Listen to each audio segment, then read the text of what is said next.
Selamat datang di Mata Ojan Channel, jangan lupa like dan subscribe, karena subscribe itu gratis. Tolong wujudkan cita-citaku untuk sampai 200 subscriber. Terima kasih, kita masuk ke ceritanya. Di sebuah desa kecil yang damai, hiduplah Ustadz Mahfud, seorang tokoh agama yang dihormati. Ia dikenal ramah, sabar, dan teguh dalam mengajarkan ajaran Islam. Namun, satu hal yang sering mengundang bisik-bisik warga adalah tentang anak sulungnya, Raffi. Raffi berbeda dengan anak-anak lainnya. Ia pendiam, jarang berbicara, dan sering menghabiskan waktu sendirian. Warga jarang melihatnya di masjid. Bahkan saat azan maghrib berkumandang, ia tetap berada di kamarnya dengan pintu terkunci.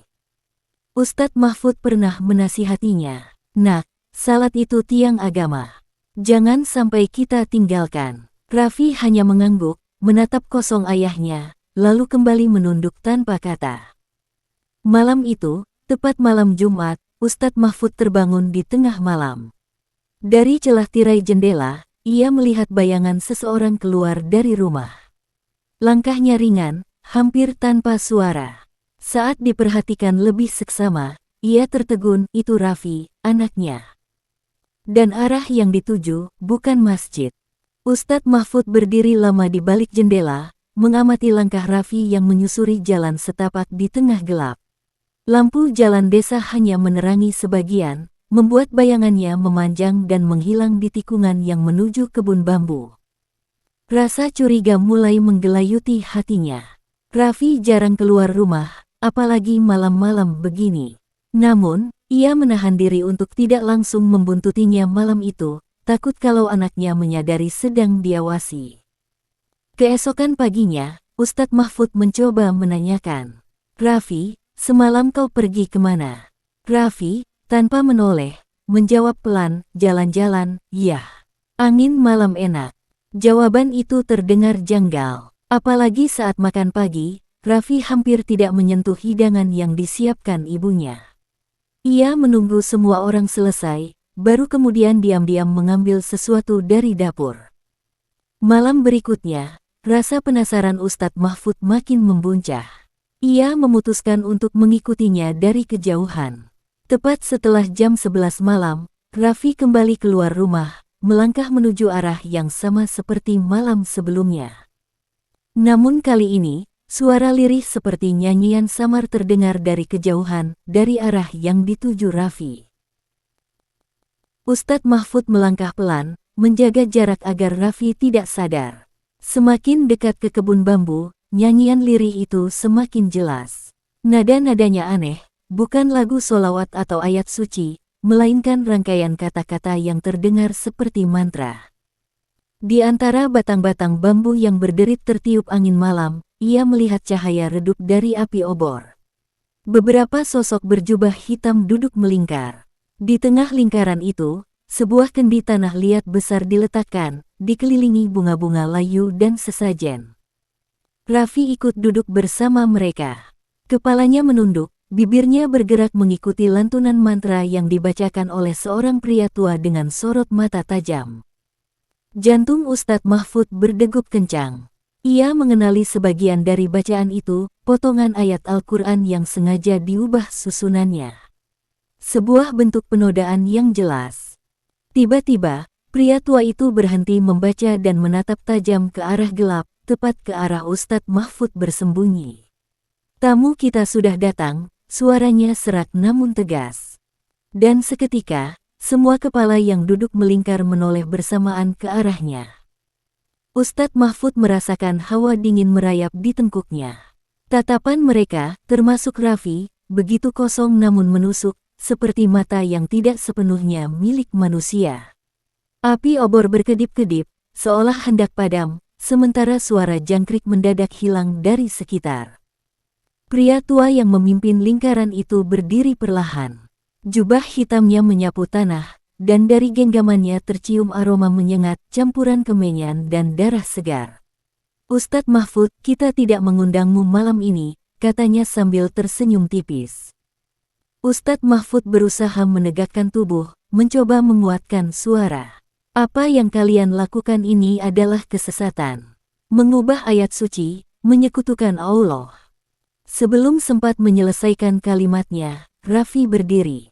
Wajahnya tetap tanpa ekspresi, namun matanya memantulkan cahaya obor seperti bara. Ayah, pulanglah. Ini bukan urusan ayah, ucapnya datar, tanpa nada hormat. Kata-kata itu menusuk hati Ustadz Mahfud. Ia ingin mendekati Raffi, namun beberapa anggota kelompok itu berdiri, menghalangi jalannya. Dari dada mereka terdengar desisan aneh, seperti ular yang marah. Pria tua itu mengangkat tangannya, memberi isyarat. Biarkan dia pergi malam ini, tapi lain kali, dia akan ikut duduk bersama kita. Dan saat Ustadz Mahfud berbalik, ia merasakan sesuatu, napas panas tepat di telinganya, berbisik satu kalimat yang membuat bulu kuduknya berdiri. Kami sudah menandainya. Sejak malam itu, Raffi semakin sulit diajak bicara. Ia hampir tidak pernah keluar kamar di siang hari, dan hanya muncul saat semua orang di rumah sudah tidur. Ibunya, Siti, mulai khawatir melihat wajah anaknya yang pucat dan matanya yang seperti selalu mengantuk. Ustadz Mahfud mencoba mengajak makan bersama, namun Raffi selalu menolak. Anehnya, setiap pagi piring-piring di dapur ditemukan kosong, padahal tidak ada yang merasa memakainya. Siti bahkan pernah memergoki Raffi memakan sesuatu di sudut dapur, namun saat ia mendekat, anaknya cepat-cepat menelan dan membuang bungkusan kain yang basah oleh darah. Itu, apa, nak? Tanya Siti dengan suara gemetar. Raffi hanya tersenyum tipis, lalu berjalan pergi tanpa menjawab. Di masjid, warga mulai bertanya-tanya mengapa Raffi tak pernah terlihat. Beberapa bahkan berbisik bahwa mereka pernah melihatnya di jalan menuju kebun bambu, sendirian, tepat tengah malam. Ustadz Mahfud mencoba menahan diri. Ia tahu, kalau ia menekan Raffi terlalu keras, anak itu bisa semakin menjauh. Namun setiap malam Jumat, ia tetap mengintai dari jendela, dan setiap kali itu pula, ia melihat bayangan anaknya menghilang ke arah yang sama. Yang membuatnya semakin resah, suatu malam, ia melihat Raffi membawa sesuatu di tangannya. Benda itu berkilau di bawah sinar bulan, seperti pisau yang masih meneteskan cairan gelap. Malam itu, rasa penasaran Ustadz Mahfud mengalahkan rasa takutnya. Ia mengambil sarung dan berjalan perlahan membuntuti Raffi dari jauh. Cahaya bulan cukup terang untuk melihat dengan jelas pisau yang dibawa anaknya, bilahnya tipis, dengan gagang kayu yang diukir simbol aneh. Perjalanan mereka berakhir di kebun bambu yang sama. Kali ini, suara mantra terdengar lebih keras, bercampur dengan bunyi benda logam yang dipukul perlahan. Dari balik semak, Ustadz Mahfud melihat pemandangan yang membuat darahnya berdesir. Di tengah lingkaran, seekor ayam hitam tergantung terbalik, kakinya diikat, darahnya menetes ke dalam kendi tanah liat yang sudah setengah penuh cairan merah. Pria tua pemimpin itu mengambil pisau dari tangan Raffi, lalu mengoleskan darah ayam ke dahinya. Anak ini sudah separuh menjadi milik kita, katanya, diikuti gumaman setuju dari para pengikutnya. Raffi hanya menutup mata, bibirnya bergerak melafalkan sesuatu yang samar. Ustadz Mahfud mendengar jelas, itu adalah ayat Al-Quran yang diucapkan terbalik. Tiba-tiba, kepala Raffi menoleh sedikit, matanya setengah terbuka, menatap ke arah tempat ayahnya bersembunyi. Ia berbisik lirih, meski jarak mereka cukup jauh. Ayah, nanti giliran ayah. Hawa dingin menyapu tubuh Ustadz Mahfud. Ia sadar, ini bukan sekadar kesesatan biasa, ada sesuatu yang jauh lebih gelap telah mengikat anaknya. Keesokan paginya, Ustadz Mahfud sengaja menunggu Raffi di ruang makan. Begitu anaknya keluar kamar, ia langsung melihat sesuatu yang tidak biasa, di leher Raffi ada guratan merah melingkar, seperti bekas lilitan tali atau rantai. Raffi, ini kenapa? Tanya Ustadz Mahfud sambil menunjuk lehernya. Raffi menoleh pelan, tatapannya datar. Hadiah, dari guru, jawabnya singkat, lalu duduk. Siti membawa sarapan, namun lagi-lagi Raffi menolak. Setelah semua orang beranjak, Ustadz Mahfud mengintip ke dapur dan mendapati anaknya membuka sebuah bungkusan kain. Isinya membuat perutnya mual, sepotong daging mentah berwarna gelap, berbau anyir, yang segera dilahap Raffi tanpa ragu. Siangnya, beberapa warga datang ke rumah, mengadu bahwa kambing mereka hilang secara misterius sejak beberapa minggu terakhir. Salah satu warga bahkan berkata semalam ia melihat sosok berwajah pucat berjalan sambil menggendong sesuatu di bawah kain. Malamnya, Ustadz Mahfud mencoba mengintai lagi. Namun kali ini, ia hanya melihat pintu kamar Raffi sedikit terbuka, dan dari dalam terdengar suara dua orang berbicara. Padahal, Raffi sendirian di kamar. Suara itu dalam, berat, dan terasa asing. "Kau akan segera siap, anakku, setelah itu, ayahmu akan ikut bersama kita." Ustadz Mahfud menahan napas, merasakan hawa dingin keluar dari celah pintu. Hari Jumat sore, saat warga bersiap ke masjid untuk salat maghrib, terjadi kejadian yang membuat desa gempar. Seekor kambing yang lepas dari kandang berlari panik ke arah lapangan, namun tiba-tiba berhenti seolah tubuhnya membeku. Dari kejauhan, orang-orang melihat Raffi berdiri diam, menatap tajam ke arah hewan itu. Kambing tersebut kemudian roboh, tubuhnya kaku, dan ketika warga mendekat, hewan itu sudah tidak bernyawa.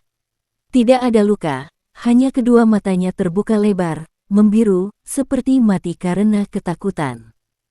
Bisik-bisik segera menyebar. "Itu anak Ustadz Mahfud, dia hanya melihat, tapi kambingnya langsung mati."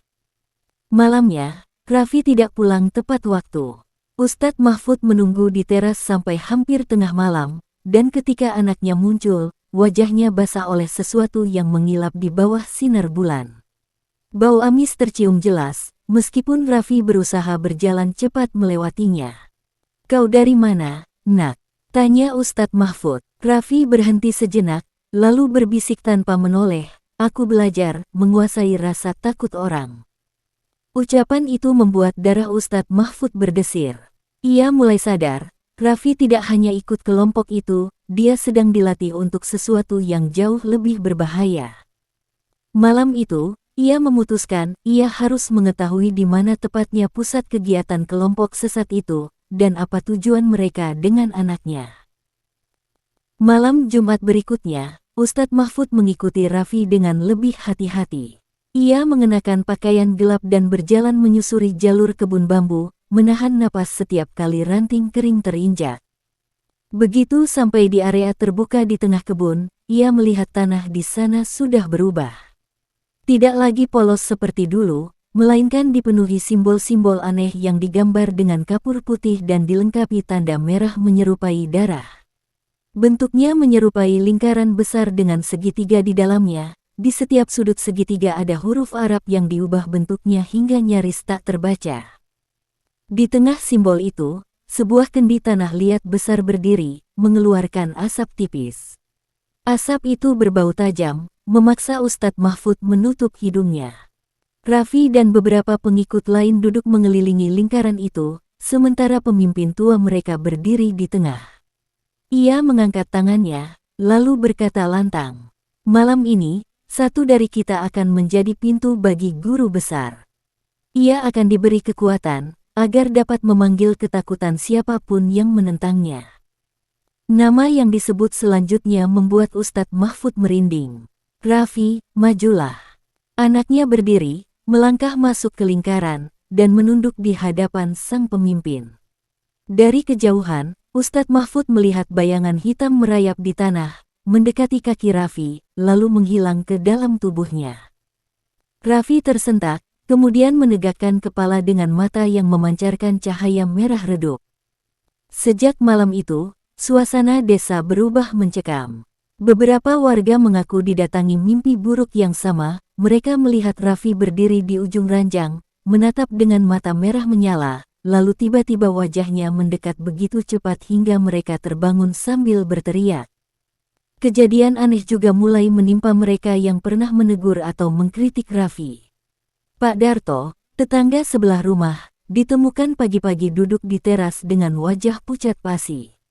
Matanya terbuka lebar, tubuhnya gemetar, dan ia hanya mampu berkata pelan, dia ada di sini semalam." Matanya seperti api. Ibu-ibu di pasar mulai ketakutan. Anak-anak dilarang bermain keluar setelah maghrib. Setiap malam Jumat, warga melihat bayangan rombongan berjubah hitam berjalan menuju kebun bambu, dan tidak ada satupun yang berani mendekat.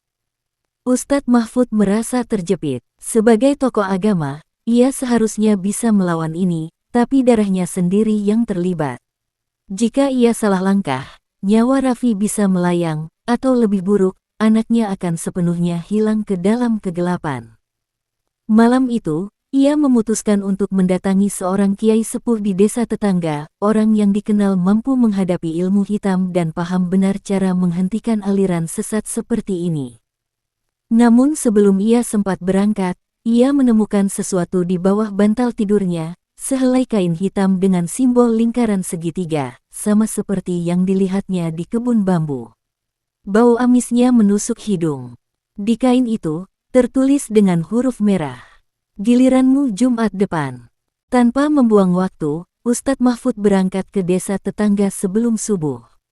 Ia mengendarai sepeda motor tuanya melewati jalan sunyi, sambil terus memikirkan kain hitam bertulisan ancaman itu.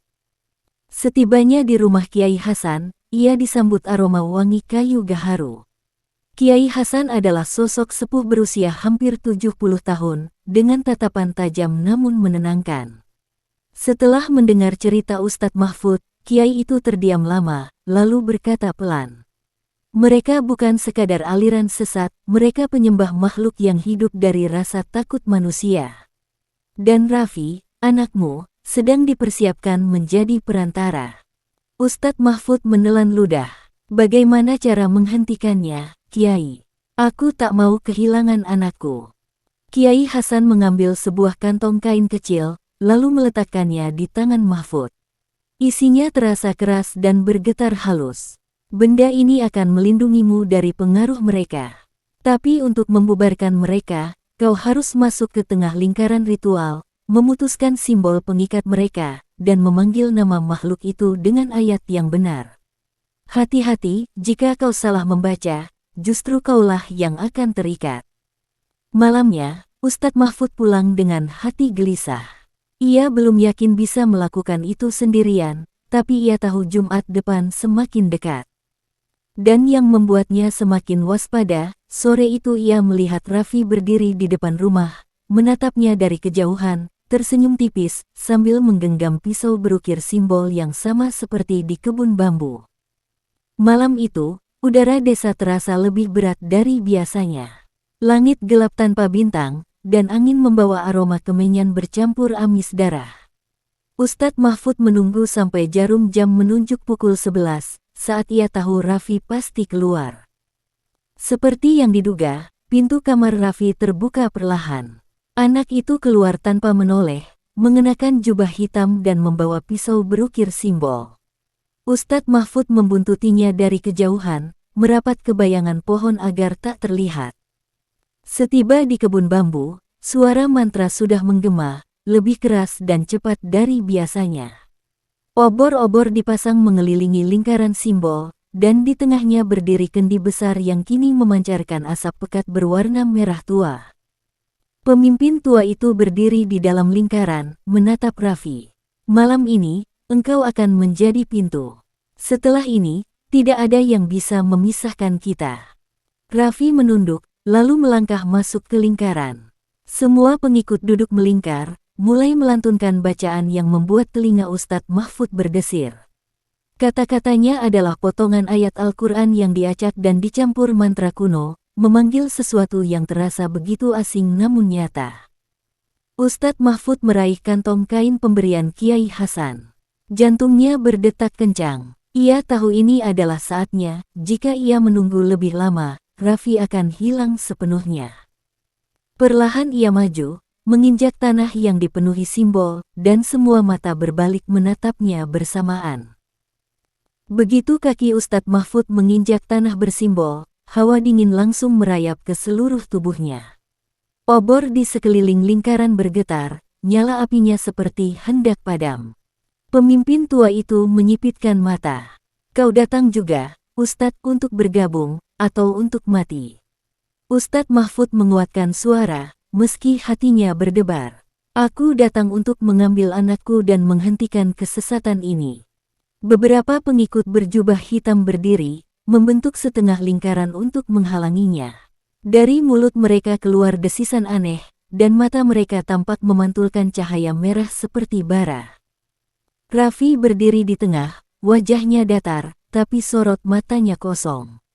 Asap merah dari kendi mulai melilit kakinya, merambat ke tubuhnya seperti tali hidup.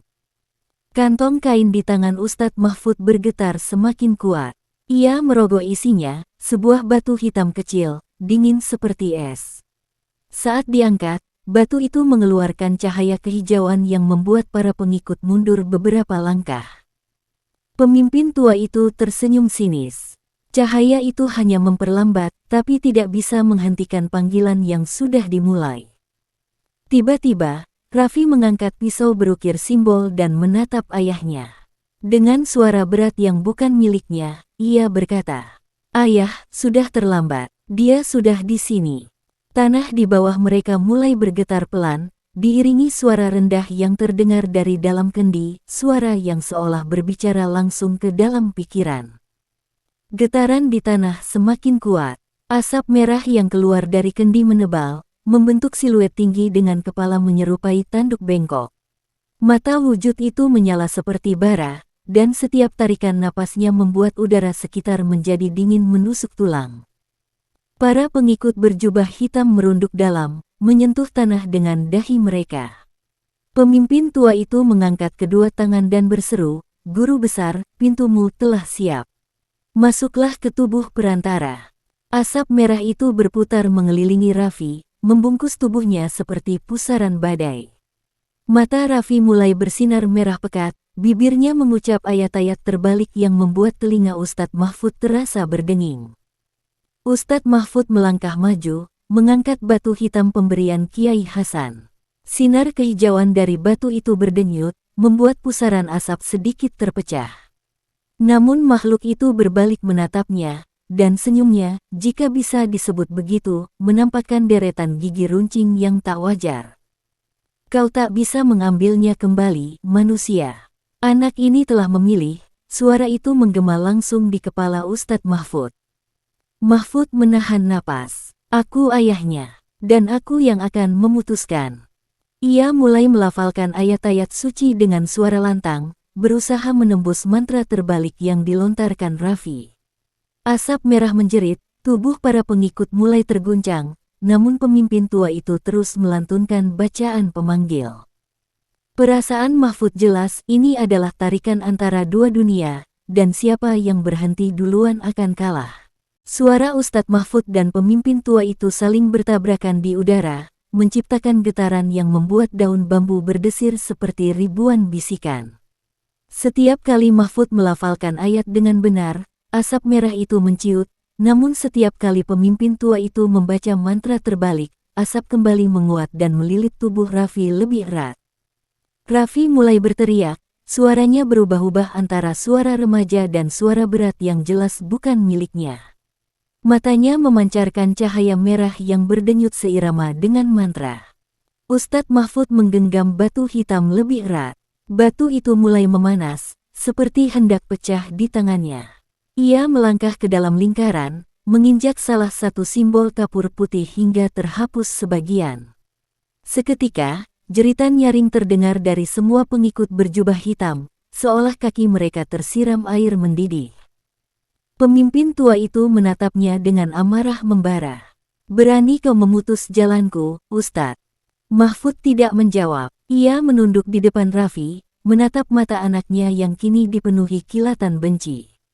Dengan suara bergetar tapi tegas, ia berkata, "Nak, dengar ayah. Ini bukan tempatmu. Ingat siapa dirimu."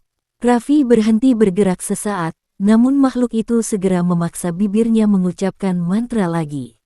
Asap merah mulai menekan Mahfud, mendorongnya mundur, sementara batu hitam di tangannya mulai retak. Jika ia tidak memutus seluruh simbol pengikat sebelum batu itu pecah, ia tahu semuanya akan berakhir dalam kekalahan. Ustadz Mahfud menggertakkan gigi dan melangkah cepat, menginjak salah satu sudut segitiga pada simbol besar di tanah. Begitu kapur putihnya terhapus, jeritan panjang terdengar dari para pengikut berjubah hitam. Beberapa di antaranya jatuh tersungkur seperti kesakitan luar biasa. Asap merah berputar lebih cepat, mencoba menutup jalannya. Pemimpin tua itu berteriak, "Hentikan dia. Jangan biarkan lingkaran terputus." Dua orang pengikut melompat ke arah Mahfud, namun cahaya hijau dari batu hitam di tangannya memaksa mereka mundur sambil memegangi wajah. Mahfud terus bergerak, menghancurkan tanda kedua dengan injakan kuat. Raffi mulai menggigil, napasnya terengah, namun matanya masih memancarkan cahaya merah. Makhluk itu marah, suaranya bergema di udara, "Berhenti, manusia. Dia milikku." Mahfud mengabaikannya, mendekati simbol terakhir di ujung lingkaran. Asap merah kini memadat, membentuk tangan besar yang mencoba meraih tubuhnya. Dorongan itu begitu kuat, membuatnya hampir terjatuh. Batu hitam di genggamannya mulai retak lebih lebar, cahayanya berdenyut cepat, tanda waktu mereka hampir habis. Dengan sisa tenaga, Mahfud menekankan tumitnya ke simbol terakhir. Garis kapur itu terhapus, dan lingkaran sempurna yang selama ini menjaga ikatan runtuh seketika. Suara ledakan gaib terdengar, obor-obor padam bersamaan, dan pekikan panjang memenuhi kebun bambu. Begitu simbol terakhir terhapus, pusaran asap merah yang membungkus Raffi mulai pecah. Dari tubuhnya keluar semburan bayangan pekat yang melolong seperti ribuan suara sekaligus. Raffi jatuh berlutut, matanya memejam rapat, wajahnya pucat namun perlahan kembali seperti semula. Pemimpin tua itu mengerang marah. "Tidak, aku belum selesai." Dengan kecepatan mengejutkan untuk tubuhnya yang renta, ia meraih pisau berukir simbol dari tanah dan menghunusnya ke arah Ustadz Mahfud. Mahfud berbalik tepat waktu, menahan serangan itu dengan batu hitam yang kini hampir pecah sepenuhnya. Benturan gaib terjadi, cahaya hijau dari batu dan cahaya merah dari pisau bertabrakan, memancar begitu terang hingga membutakan mata semua orang di kebun itu. Para pengikut berteriak kesakitan. Beberapa mencoba lari namun tubuh mereka seperti ditarik kembali oleh kekuatan tak terlihat. Pemimpin tua itu memaksa pisaunya maju, namun retakan terakhir di batu hitam menyebar, lalu pecah menjadi debu bercahaya. Dari debu itu, terdengar lantunan ayat yang begitu suci dan murni, menghantam telinga semua yang ada di sana. Pemimpin tua memekik, tubuhnya terbakar oleh cahaya tak kasat mata. Jubahnya berasap, lalu terjatuh ke tanah. Asap merah di udara menipis, memudar, hingga akhirnya lenyap sepenuhnya. Raffi terbaring lemah di tanah, terisak pelan. "Ayah, apa yang terjadi padaku?" katanya lirih. Ustadz Mahfud meraih bahu anaknya, memeluknya erat. "Kau kembali, nak, kau kembali." Fajar mulai merayap di ufuk timur saat warga desa datang berbondong-bondong, dipanggil oleh teriakan beberapa pemuda yang menyaksikan dari kejauhan. Mereka menemukan Ustadz Mahfud berdiri di tengah kebun bambu, diapit oleh Raffi yang masih pucat dan para pengikut aliran sesat yang terikat dengan kain putih bekas sorban. Pemimpin tua itu kini duduk tertunduk, matanya kosong, seperti kehilangan seluruh kekuatan dan kewarasan. Jubahnya compang kemping, dan di tangannya masih menggenggam pisau berukir, namun bilahnya telah patah. Mahfud berdiri tegak di hadapan warga. Suaranya tegas namun syarat kesedihan.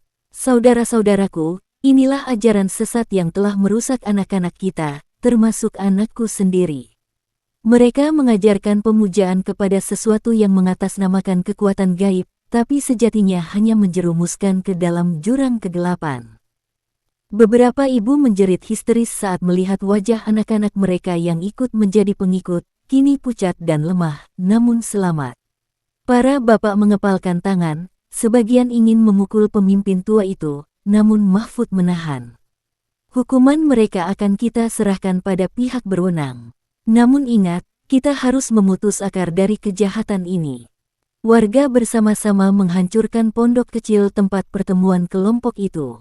Obor-obor dibakar di halaman, simbol-simbol kapur di tanah dihapus dan dibersihkan dengan air yang telah dibacakan doa. Raffi berdiri di samping ayahnya, masih menunduk. Air mata menetes di pipinya saat ia melihat bagaimana teman-teman sepergaulannya selama ini dibawa pergi dengan kepala tertunduk. Mahfud menepuk bahunya, memberi isyarat bahwa penebusan selalu mungkin, asal tak lagi berpaling dari cahaya. Sore itu, setelah semua warga bubar, Raffi duduk di teras rumah bersama ayahnya. Angin membawa aroma tanah basah dari kebun bambu yang kini sunyi. Ia menatap tanah cukup lama sebelum akhirnya berkata dengan suara serak, "Ayah, aku ikut mereka bukan karena ingin melawan. Awalnya aku penasaran, ingin tahu rahasia yang mereka janjikan. Mereka bilang, ada cara cepat untuk dapat kekuatan, untuk tahu semua isi Al-Quran tanpa harus belajar lama." "Aku, bodoh, ayah." Mahfud menatap anaknya dalam-dalam. "Lalu kenapa kau selalu keluar tiap malam Jumat?" Raffi menghela napas panjang. "Itu bagian dari sumpah. Kami harus hadir di kebun bambu untuk mendengar bisikan guru besar. Awalnya aku pikir hanya ritual biasa, tapi malam pertama aku datang, aku melihat bayangan merah di balik kabut. Dia bicara di kepalaku, ayah. Dia memberiku hafalan ayat, tapi sambil menukar sesuatu, aku tak bisa tidur nyenyak, selalu lapar, dan aku tak mau sholat." Matanya mulai berair. Setiap kali ayah menasihati, aku mengangguk karena, di dalam hati, ada suara yang bilang, biarkan saja dia bicara, jangan lakukan. Suara itu, dia. Mahfud memejamkan mata sejenak, menahan emosi. "Yang penting, Raffi, kau sudah kembali. Kau akan tetap menghafal Al-Quran, tapi kali ini, dengan jalan yang diridai Allah, bukan setan." Raffi mengangguk pelan. "Aku siap, ayah, asalkan ayah tidak tinggalkan aku sendiri." Beberapa hari kemudian, Ustadz Mahfud berdiri di mimbar masjid desa, di hadapan seluruh warga. Wajahnya tegas namun penuh kedukaan. Di sampingnya, duduk Raffi yang kini terlihat lebih sehat, meski masih lemah. "Saudaraku," suara Mahfud bergema, "kita telah melihat sendiri bagaimana tipu daya setan merusak akidah kita. Kelompok yang mengaku pembawa cahaya itu bukanlah ajaran suci, tapi jalan gelap yang membawa manusia jauh dari Allah. Mulai hari ini, kelompok itu resmi dibubarkan. Tidak ada lagi ritual di kebun bambu. Semua pengikutnya akan kembali ke jalan yang benar." Para warga menunduk, sebagian menangis karena malu pernah ikut terlibat. Beberapa mantan pengikut, dengan wajah pucat, berdiri dan mengucapkan taubat di depan semua orang. Mahfud memimpin doa panjang, meminta perlindungan agar desa mereka terhindar dari kesesatan lagi. Di malam pertama setelah pembubaran, Raffi tidur di kamarnya tanpa terbangun ketakutan. Tidak ada lagi bisikan di telinganya, tidak ada rasa lapar aneh yang memaksa dia makan sembunyi-sembunyi. Ia mulai ikut sholat berjamaah dengan ayahnya, bahkan tersenyum kecil saat mendengar azan. Kebun bambu yang dulunya jadi pusat ritual kini dibiarkan kosong. Warga memasang pagar dan menanam pohon buah di sekelilingnya. Setiap kali lewat, mereka mengingatnya sebagai pelajaran bahwa pengetahuan agama bukan sekadar hafalan, tapi amal dan iman yang murni. Ustadz Mahfud memandang Raffi yang tengah belajar membaca Al-Quran dengan suara lirih di ruang tamu. Di hatinya, ia tahu perjuangan belum selesai, tapi setidaknya pintu gelap itu telah tertutup selamanya. Selesai. Terima kasih telah mendengarkan hingga akhir, sampai jumpa lagi.